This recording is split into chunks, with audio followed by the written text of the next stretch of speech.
He had 2 bottles of scotch in there and 2 glasses, and in his old Irish voice, he's like, "Hey, you over there smoking a cigar?" I said, "Yes, sir." He goes, "Get your ass over here."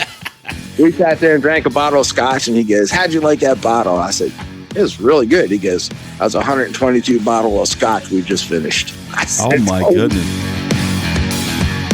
Welcome to Six Figure Trucker, the podcast where we share advice on how to be successful in trucking and have fun while doing so.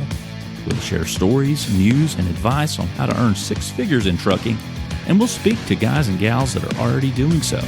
Let's get to the show. Hello, everyone, and welcome to the Six Figure Trucker, brought to you by Norton Transport. And all of you guys who have joined us each and every week know this is a format where we elevate and celebrate the drivers for Norton Transport, who drive the trucks, the cement mixers, the dump trucks, the day cabs, the sleepers, all the trucks, the box trucks that make this world go round and round, particularly right here in America. Now, this is the last show of 2023 as we look toward New Year's Eve and New Year's Day. And what holiday such as that would be complete without leftovers? And of course, we have some leftovers for you to recap 23 as we close out the year. And of course, every leftover needs a label. And this one is episode 55, and it was labeled Burning One with Barry Benesch. Now, you guys may remember Mr. Benesch from episode 55. He was one of Norton's first customers. He sells buses for a living, and of course, Norton was able to do some business with him early on. Now, he talks a little bit in this episode about electric school buses, the pros and the cons of him. And during this episode, we talked a lot about 2 of his passions, actually 3, cigars, bourbon, and beer. I'm a fan of all 3. And without further ado, let's burn one with Barry Benesch. Let's relight that stogie.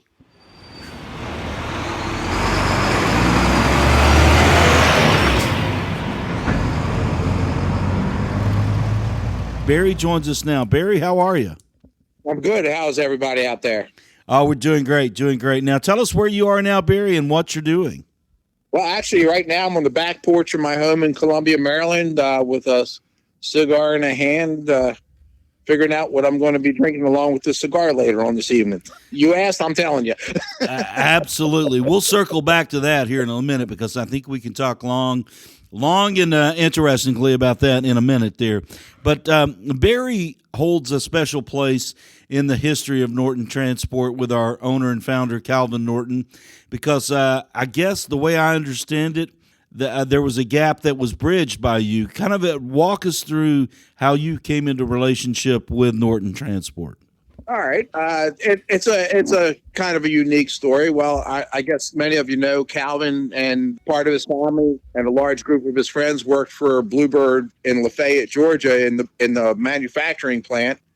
And I met Calvin on some plant tours with customers down there, and they, greatest group of guys I've ever met. And at the time, Bluebird was providing transportation of the vehicles to the dealers once the vehicles were complete and ready to be shipped out.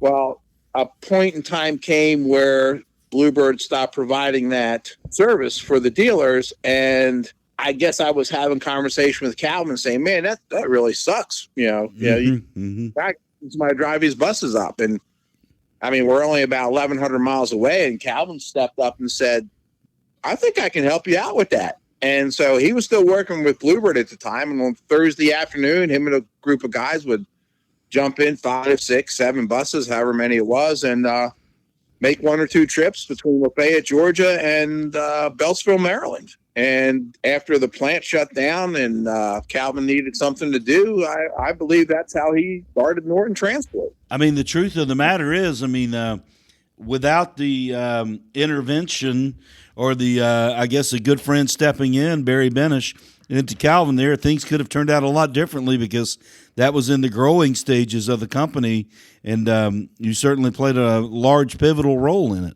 Yeah, he moved many buses for me, and then it just spread out to other dealers, and now he's he was a rather large transport company. And I was joking with Calvin the other day. I was driving down to North Carolina, and I come around a curve on 81, and there's this huge billboard, "Come drive for Norton Transport." So I called him up and told him I wanted the job as a driver, but I wanted a $50,000 sign-on bonus. Well, he didn't hire me, but But it was worth a phone call, no doubt. it was worth a try. You know, nothing beats a failure but a try. Absolutely.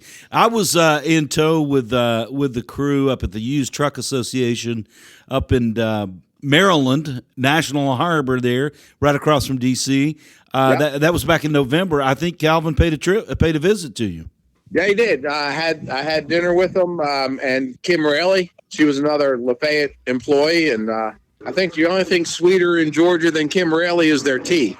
But yeah, she's a sweetheart. She's a sweetheart. Yeah, she is. But it was good to see Calvin and good to see Kim. I hadn't seen Kim in I don't know how long, but Calvin, every once in a while he'll pop around and we'll have dinner or lunch or something. And sorry about the airplane. I'm in the flight path for the airport here. I got you. Hey, you've been in transportation all your life. You can't get away from it.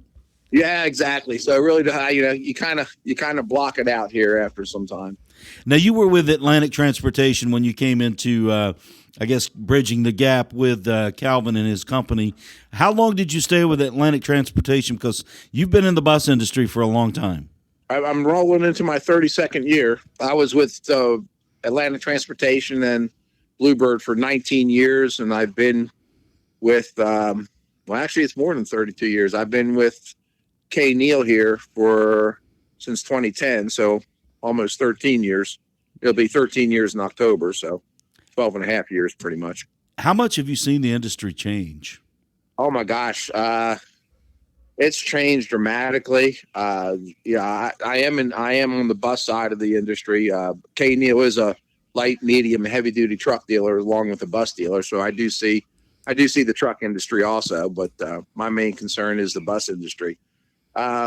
Safety has always been the big thing in the bus industry. Obviously, they're transporting the most precious cargo out there, and the bus drivers are the main part of all that safety. But the vehicles themselves, if you look at the buses for the last 20 years, they pretty much all look the same. They haven't changed much. There's been some model designs and stuff like that, but all the increases are in the safety.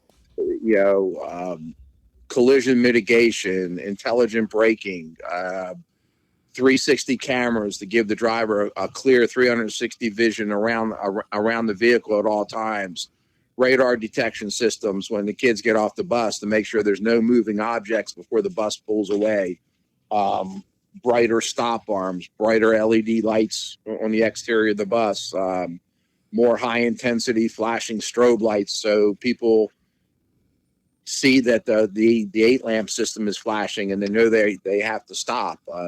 Dual stop arms on the side of the bus now, more efficient emergency windows, more efficient roof hatches, just safety.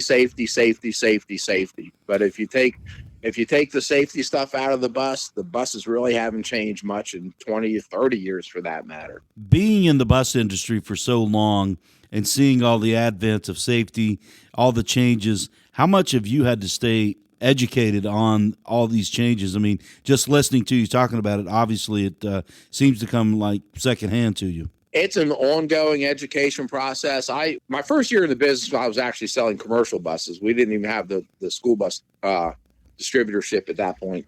And a wise man actually in the town of Columbia where I now live, his motto was knowledge is power and power is knowledge. And that always sunk in with me. So I am constantly learning. I mean, I try and learn something every day. Sometimes it's difficult. Sometimes it's things I don't want to learn, but you really have to stay up with it. Now with the electric vehicles on the rise and all that, and all the safety around running electric vehicles. I mean, it's an ongoing educational process, and there's always new products coming out there that you have to learn about, which, everybody thinks theirs is better and safer and bigger and better than the next guy. It's a constant ongoing educational process in this business. And if you don't educate yourself, you'll be bringing up the rear of the pack. You'll be left behind there. You're listening to Barry Benesch here on the Six Figure Trucker, brought to you by Norton Transport. Barry, you talked about electric vehicles. I guess you have seen the growth and the increase not only of electric, but before electric, a lot of buses came fueled on propane and other Correct. sources there. How did that impact you as far as the ability to sell the vehicle? Well, it's the electric vehicle seems like they're here to stay, and not going to lie, there's a lot of resistance on the lower end of the transportation scale, and I don't mean that in a derogatory way, but the people who have to put these vehicles into operation and make sure they're on routes that can handle with the charge that the buses have currently, but the pressure from the politicians and from the commissioners and from the parents and from everybody else is high. So I describe the electric bus market now as the demand outweighs the technology. Everybody wants the electric buses, but they're not for every route that's out there. Gotcha. We're in the infantile stages of electric vehicles. I know some people say, "Oh, we've had electric for 5 or 10 years at this point," but it's a whole new ball game now. It's it's not your mama's electric bus. It's a whole new game, and the technology out there, the battery technology is changing every day with decreased charging times, I should say, not increased charging time. Decreasing charging times, increasing mileage, fuel economy. So it's something that you always have to be wary of and aware of. And there's new battery companies popping up, monthly it seems. New motor companies popping up, all the time. So it's another educational process that you have to stay on top of it. Grant funding's out there, so it's a never learning educational process. Gotcha. Now, from where in the market you're in, you serve a lot of the District of Columbia and the suburbs there of Maryland, if I understand correctly. Is that more advantageous for the electric bus, primarily because of the range of the charge? Well, right now the range, depending upon the manufacturer. So grouping all the manufacturers together, you got a range from 70 miles to 150 miles. Now, of course, that depends on the size of the batteries, how many battery packs are in the vehicle and stuff like that. So Maryland's not really a rural state. We do have some rural areas, especially on the Eastern Shore. And the electric bus isn't good for out there. Right. I mean, the routes exceed the charge of the vehicles. But in the District of Columbia and Baltimore City and Prince George's County and Montgomery County, in those heavy city type areas, the electric bus is perfect. Right. It'll do you'll do the morning route, come back, put on a quick charge, send it out to do the afternoon route. So it's kind of advantageous, but yet the DC metropolitan area is one of the highest non-attainment alternative fuel areas in the country. Crazy enough, but that's the way it is.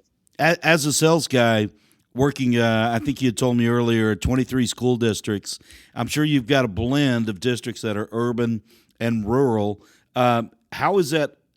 I mean, I'm assuming that you appear before school boards, or not maybe directly, but indirectly, trying to make the sell to them on the buses. How tough is that when you get like a blended district as far as the routes?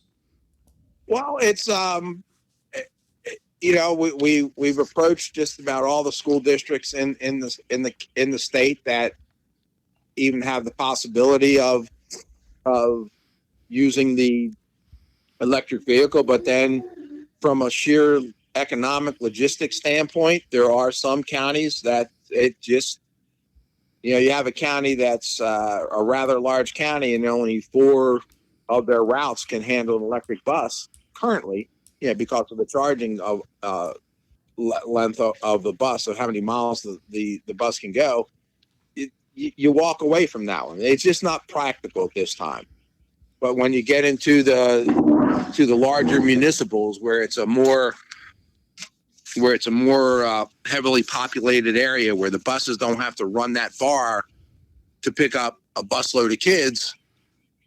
That's where you make your mark. That's what you hone in on. Like I don't know how, if any of these names would mean anything to people, but I'm sure people have heard of Baltimore City, Washington D.C., Montgomery County, and the areas of Montgomery County, Prince George's County, which are heavily populated counties out here, and there's large populations within a small 5-mile radius, and a bus can fill up and only go 30 miles. So there's a perfect home for an electric bus.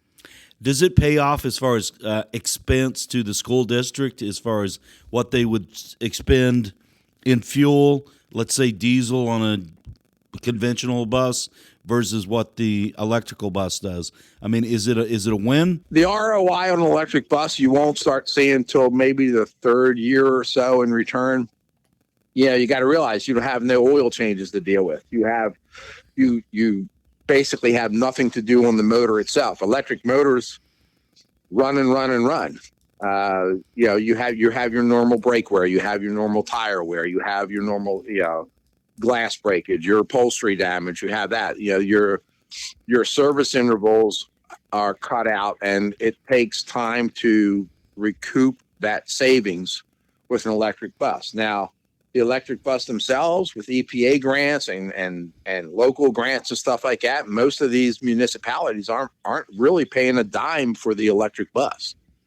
And there's infrastructure grants, and your local power companies they have funding to put the infrastructures in. Mm-hmm. So your only expense truly, besides your maintenance costs and your reduced maintenance costs, is the charging of the bus. And right now, the charge per kilowatt hour to do a mile is less than what it costs to fuel that vehicle with a gallon or quarter gallon or whatever gallon per percentage of gallon of diesel fuel. I got you.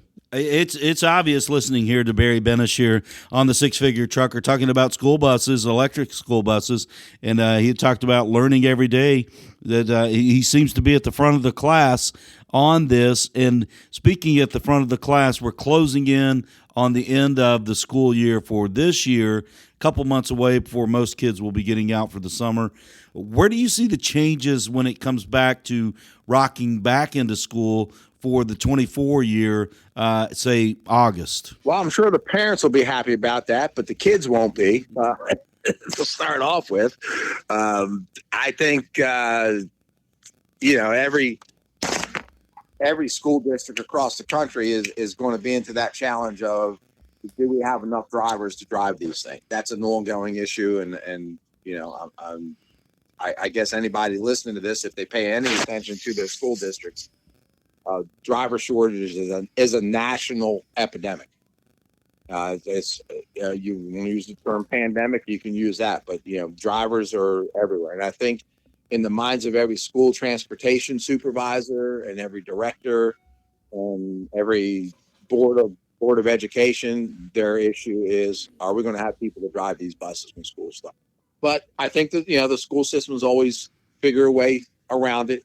Sometimes it's not the most convenient way, but you have buses doing dual runs to the same school where they only had to do one run.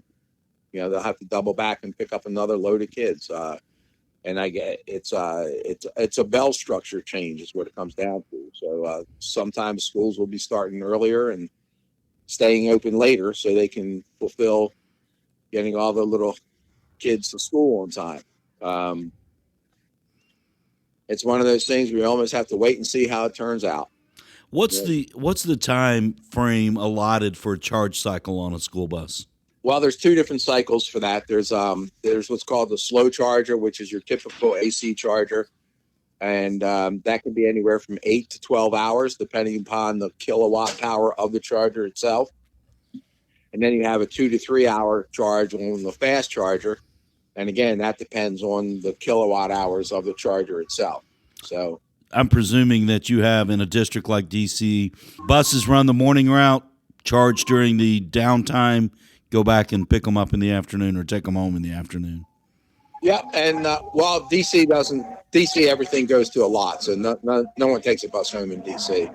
And in most other counties, that's the same also. But the days to be, I just had this conversation today on a Facebook group. The days of drivers taking buses home, if that bus becomes electric, is pretty much done, unless that vehicle has a way to charge during the day, last the afternoon run, and then can handle the next morning run before charging.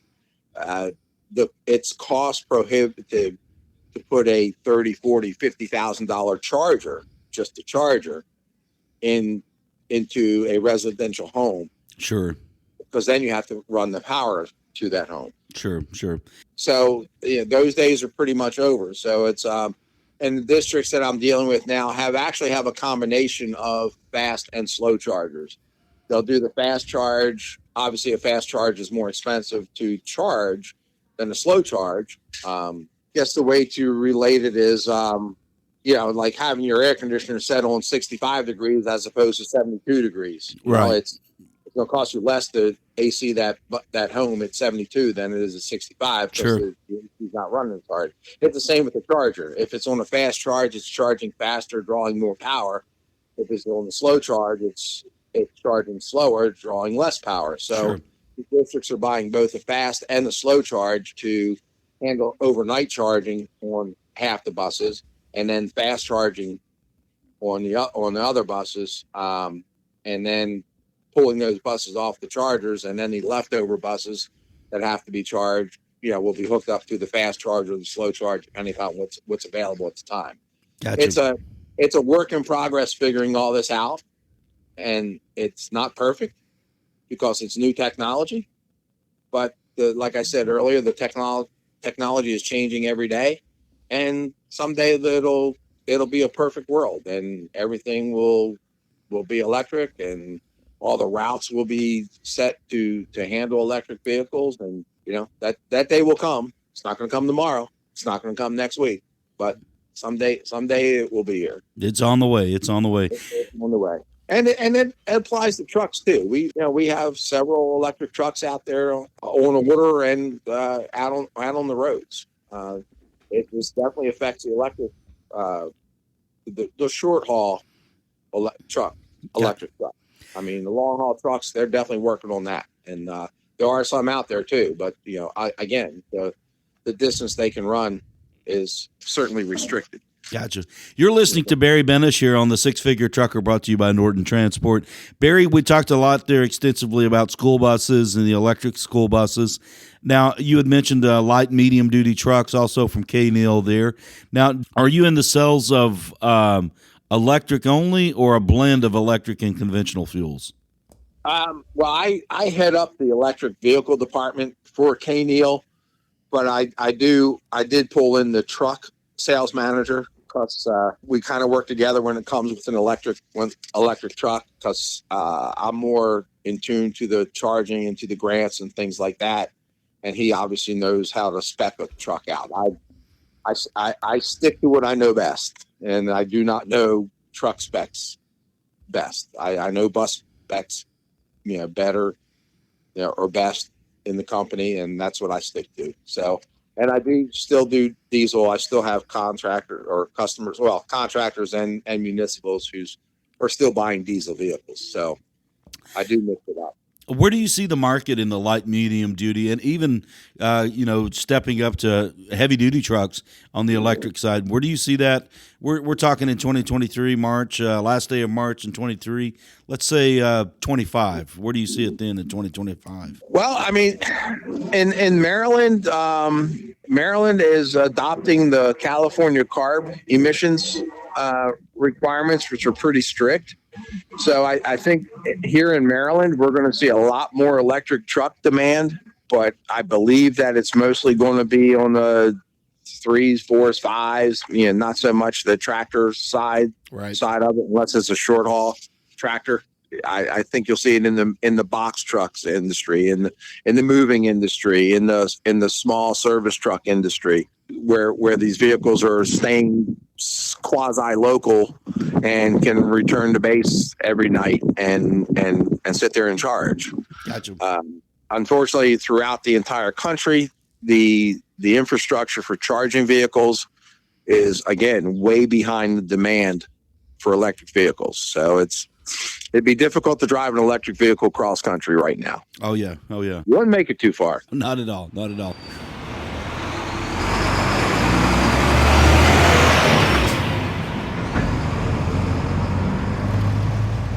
You're listening to Barry Benesch here on the Six Figure Trucker, brought to you by Norton Transport. He's been sharing his knowledge with us about electric vehicles, electric buses, light-duty trucks on the electric side, where it goes in the future, what it looks like now, what it will look like in the future. And we're going to shift gears now. We had mentioned this at the top of the podcast there. You've got a cigar in your hand. What's in your hand right now? I'm guessing it's already about halfway burned. Well, it's just about burning my fingertips. It was actually a little small cigar I picked up in the Dominican Republic. It's just my little pre-dinner cigar. It lasts about 20 minutes. I couldn't pass it up. You got 30 cigars for $8 American. Oh my goodness! You can't. Yeah, you can't. You know, if they're no good, you throw them out. You're out $8. You know, my regular cigars cost more than that a piece. I was in the Honduras back in 1998. I was actually working, but I stumbled upon some Cuban cigars there, some Monte Cristos, not the bargain that you found, but a box of Monte Cristos. I think they were the number 4, $100 for 25. I thought I'd won the lottery. But where did you find these in the Dominican? I was on a cruise about a month ago at this point, and I was on the ship. I didn't get off the ship, and the couple I was with were like, "Come on, let's get." Pardon my French, but he said, "Get your ass off the ship. You've been sitting on the ship since we got on board." Hey, I'm comfortable. That's exactly what I said. That's why I came. It's a call to vacation. So he said, "Come on, just come right at the edge of the dock. There's some stores. Let's just walk around." So we walked around and saw these little cigars on the shelf, and I looked at them and said, "Well, Dominican's got good seed, got good tobacco, good wrapper. $8. How do I go wrong?" So, how are they? They're not bad at all. I mean, they draw good. They burn evenly. They burn slow. I don't have to poke them and stick anything down there to get a draw off of them. They don't unwrap. Are these like somewhere between 4 and 5 inches? I'm picturing here ring gauge about 42. Yeah, they're about 5 inches long. This one I'm smoking is a Santo Domingo handmade Dominican cigar. That's the only thing on the wrapper. I got you. You know, a long time ago, a previous girlfriend way back when, I was out with her father. We were playing golf down in Florida, and he met a guy, or came to be friends with a guy that was 92 years old, lived in St. Augustine, was from Cuba, and rolled his own cigars for $2 a stick. That's some of the best cigars I've ever had. Right there on the side of the street, right in St. Augustine. I mean, it's great to find cigars like that. Do you have a go-to, or are you all over the map? I'm not all over the map. I do like several different flavors or styles of the Rocky Patel. I like Oscar Leaf by Oscar. Mm-hmm. I don't know if you ever had one of them, but they're a unique cigar. They come wrapped in a cigar leaf. So you got to unwrap the leaf before you smoke the cigar. Yeah, the rough leaf there. And I like Monte Cristos. You said, as a matter of fact, I got about 10 or 15 more Cuban Monte Cristos left in my humidor. But people give me cigars. They throw me cigars here and there. You know, I got customers. They'll go on a vacation. They'll bring me back a cigar or two, and I'll smoke it. You know, they're the best cigars. Are the ones people give me for free. That's the ones I like. Absolutely. Now, you'd mentioned the one you're having right now, the Dominican, is a pre-dinner smoke.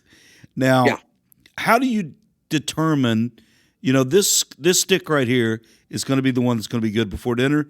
This one's going to be good after dinner. How do you make that determination?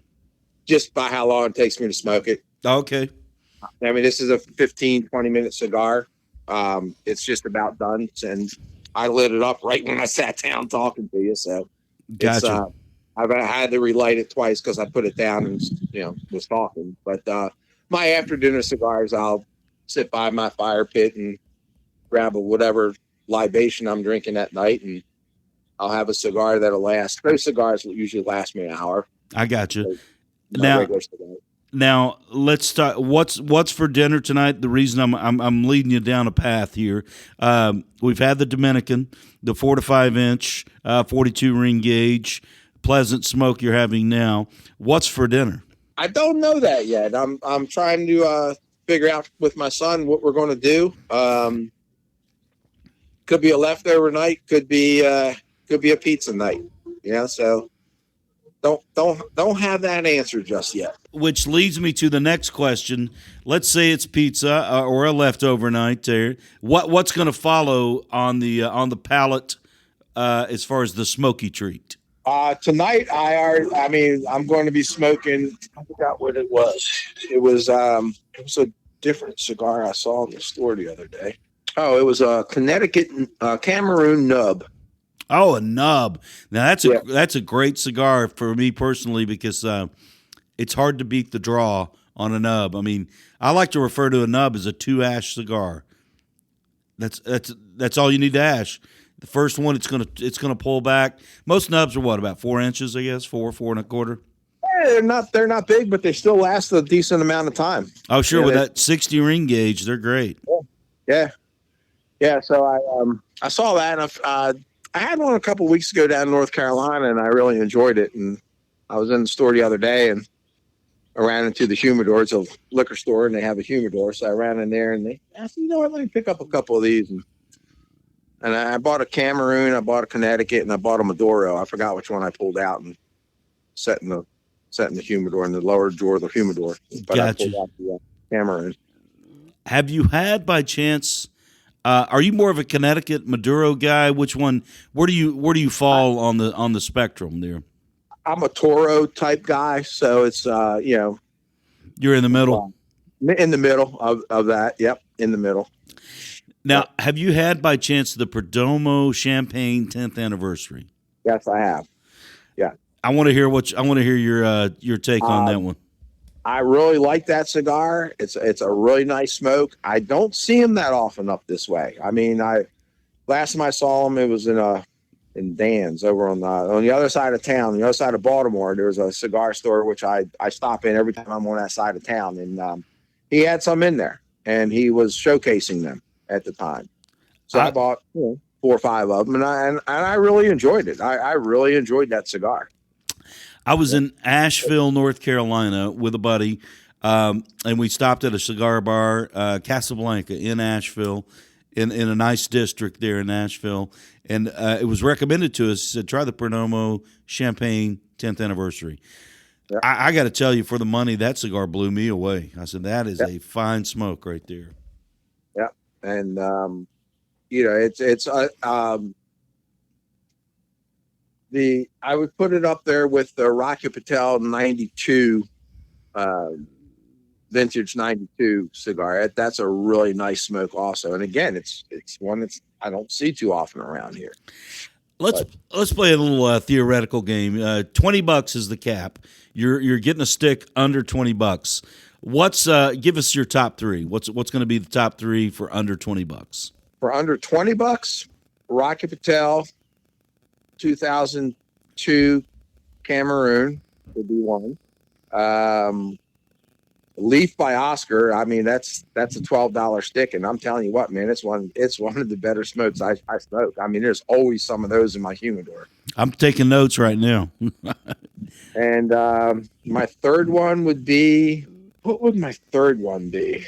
Well, my third one, I guess, would be a cigar that is only going to, only because of the name of it, is only going to be interesting to a few people. But Rocky Patel does a, what do they call that? It's not the Heroes. Let me pull one up. But Rocky Patel has a Ray Lewis cigar. Okay. And it's a good damn smoke. I mean, do you pay more for the name? Absolutely. But it's I forgot what they call the group of it.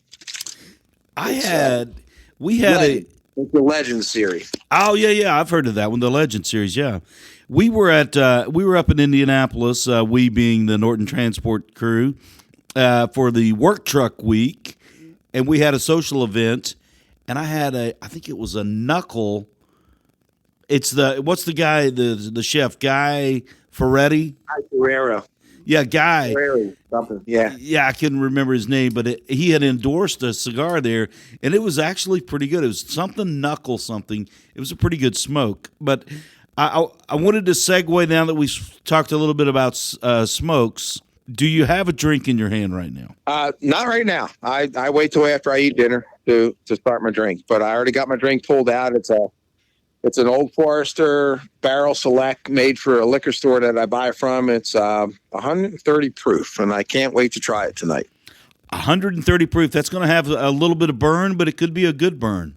Could be a good burn. I find sometimes that the higher the proof, the burn is more acceptable. I understand. Now, how do you pair up your are you a bourbon Scotch guy, bourbon only Scotch? What's your mix?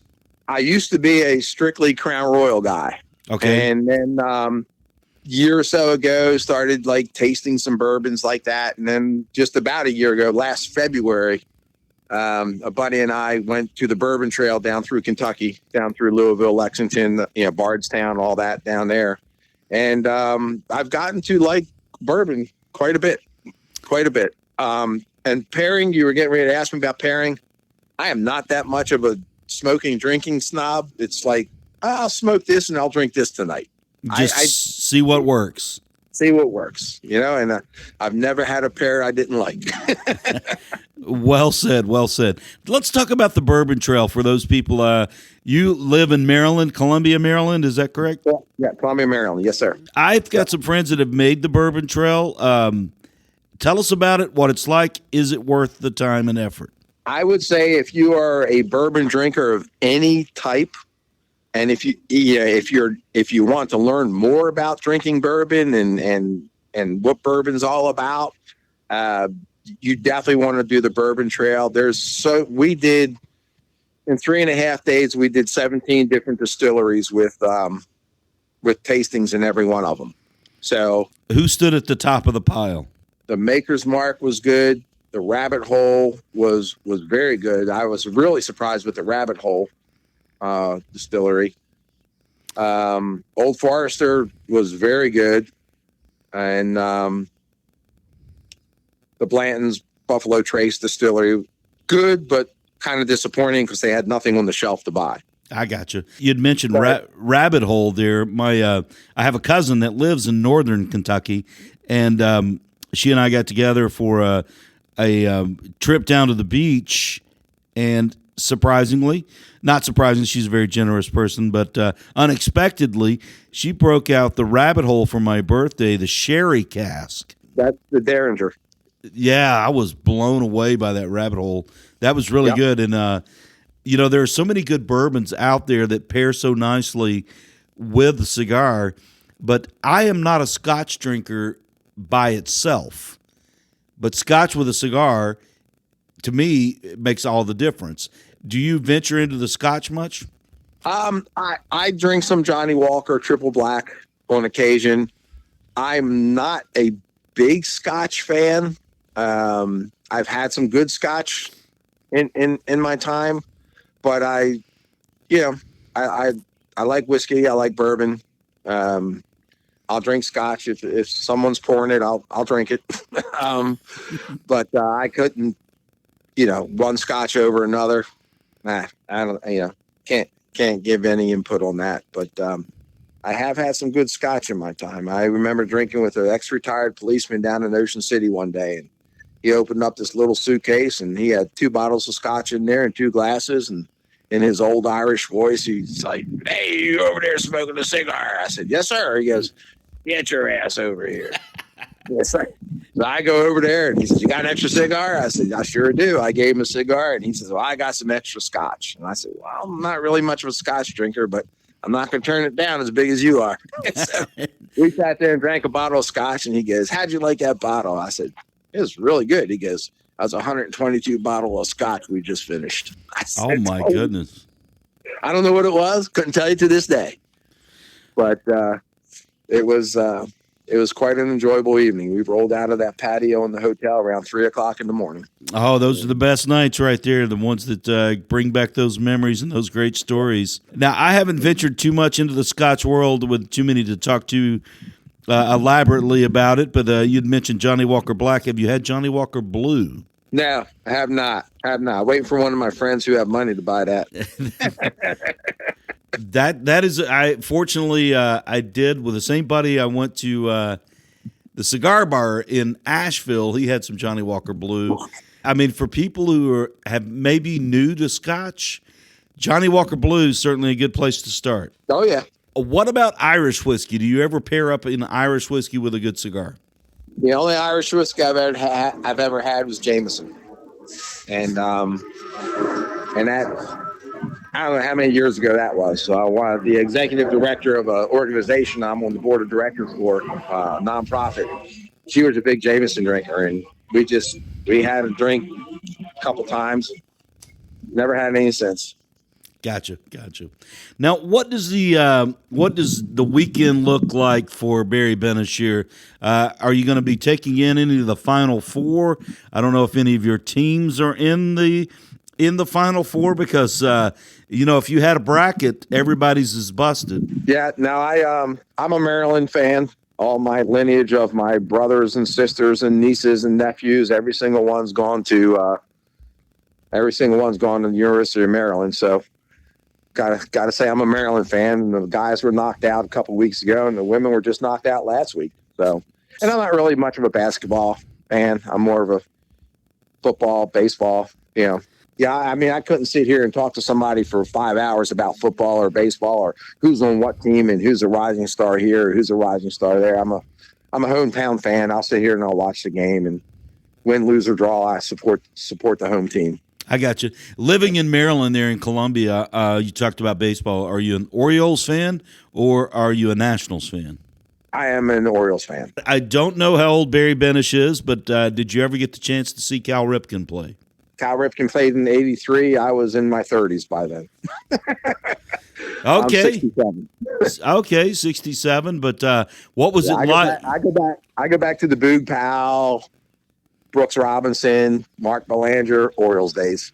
Okay, so you're a longtime fan. Yeah. And the Baltimore Bullets, when the Bullets were in. People don't remember the Bullets were in Baltimore at one time. No, you're right. They don't. And gosh, I can't remember the name of the hockey team that was in Baltimore, but we had a hockey team at one time too. Gotcha. Clippers, Baltimore Clippers. Yeah. Baltimore Clippers. Yep. But I'm a hometown team guy. When the Colts left Baltimore, I was no longer a Colts fan. But, that was in the sports world when the Colts left Baltimore. What was that? 80 something, yeah. 84? I want to say 84. But yeah, because we went about 12 or 15 years without the team, and the Ravens came in '96. So, and if I remember correctly, 84. I mean, he pretty much left in the darkness of night. If I've got that correctly, I mean, 84. I was a teenager, but I believe that's the way it happened, wasn't it?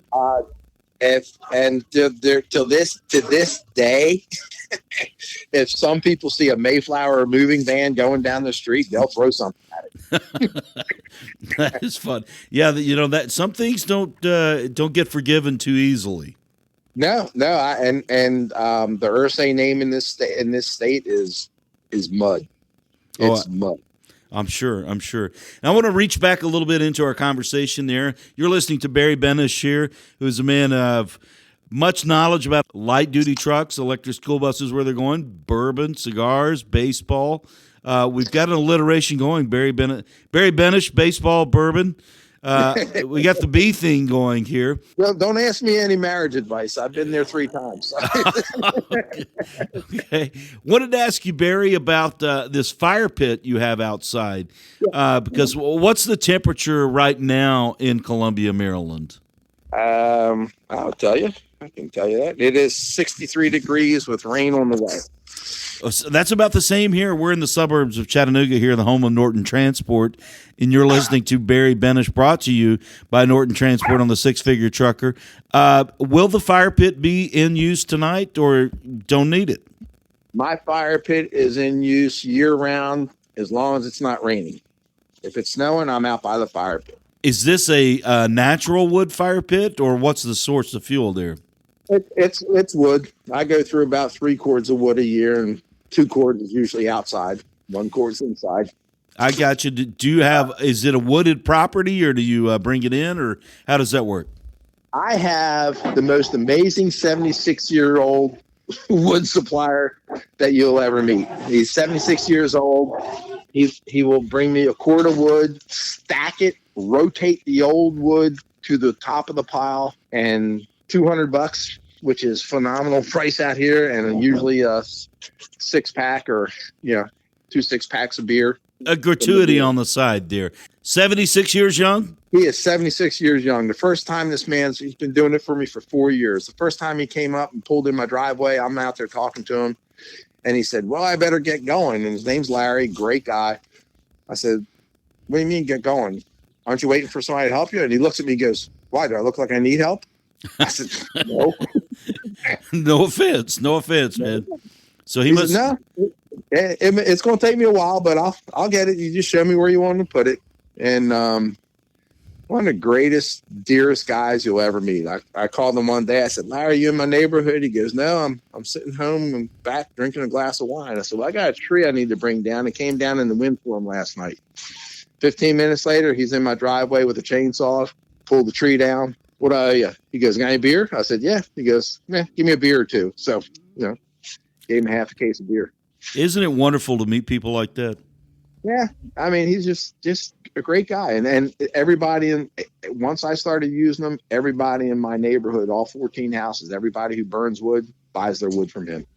That's fantastic. It's kind of a win-win for him, win-win for the neighborhood. Yeah, I mean, he just, he calls me up and he'll say, hey, you're about out of wood.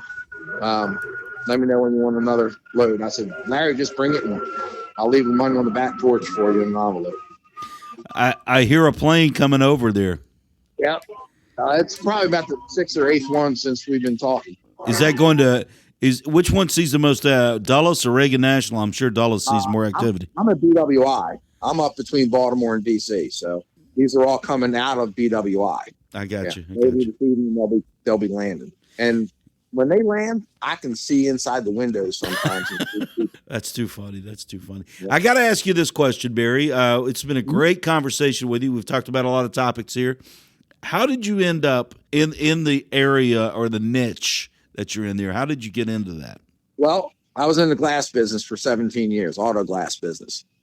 And company I worked for sold out to a large manufacturer whose name I won't repeat because it's only 3 letters. 2 of them happen to be the same. And after that, I mean, they worked with me and brought in some people for, to work in the area and this, that, and the other. And then they brought in all their own people and kicked me to the curb. Well, at that time, my wife was a dental technician who worked with another dental technician whose husband owned a bus company. And it was a startup company. He'd only been open for less than 2 years. And we socialized, our kids were the same age, and, we hung out quite a bit. And when I lost my job there, Roxanne was the other technician. My wife's name was Cheryl. Said, what's Barry doing? She said, nothing. He's trying to find a job. He said, well, tell him to go talk to Brian. Brian's talking about hiring a salesman. So I talked to Brian, her husband, and said, hey, Roxanne said you need a salesman. He goes, yeah, but I have no idea what to do with one. I said, well, I've been selling for 17 years and, a few years before that in the auto repair business. Let's take a crack at it. Well, that was it. It's worked out well for you.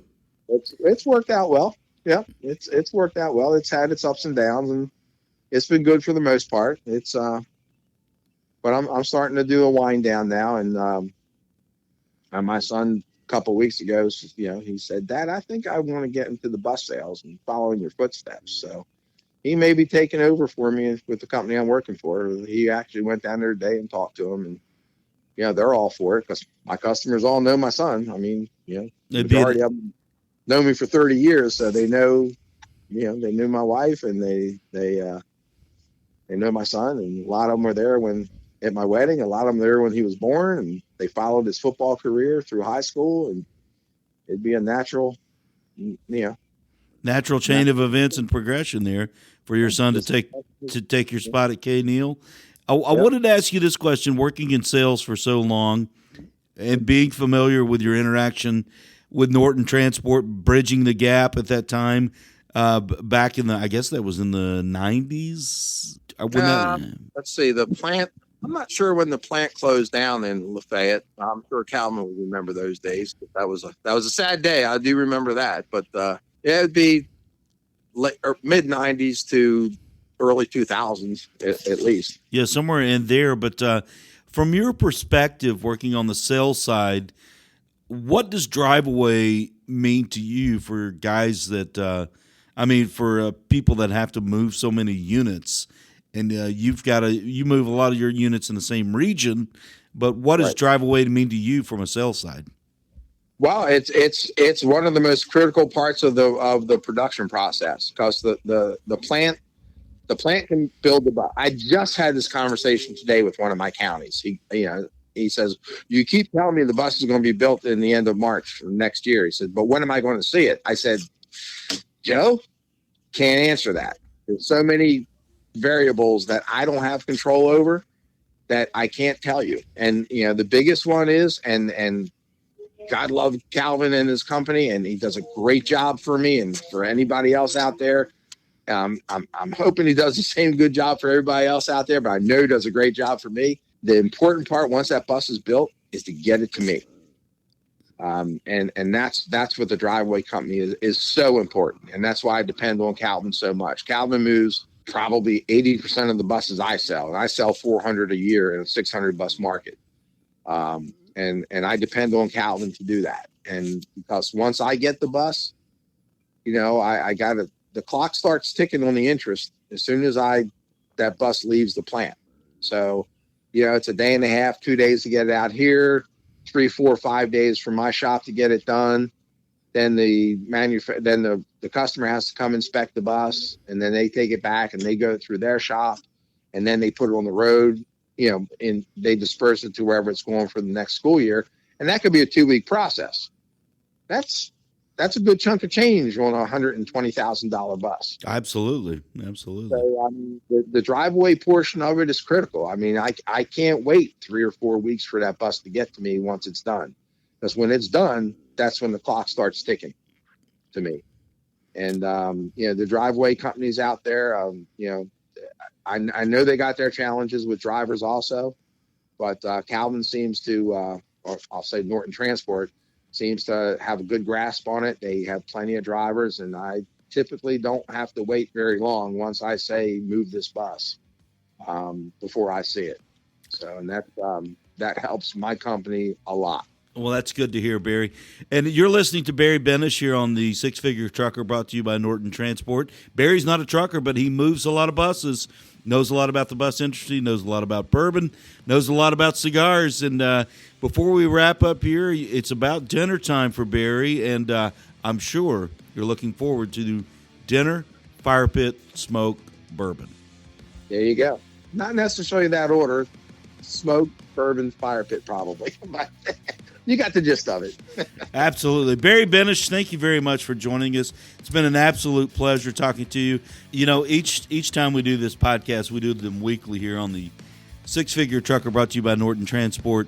We come up with a title, and usually it's something that comes from the conversation that sticks out, that resonates somewhat. And I want to bounce this off of you, Barry. How about burning one with Barry Benesch? That's awesome. Truckers out this way, hook me up with me, and enjoy the pit with me. Always have bourbon, always have cigars, and got plenty of beer. The family owns a brewery, so beers are plentiful out here. All right, Barry Benesch there on the Six Figure Trucker, brought to you by Norton Transport.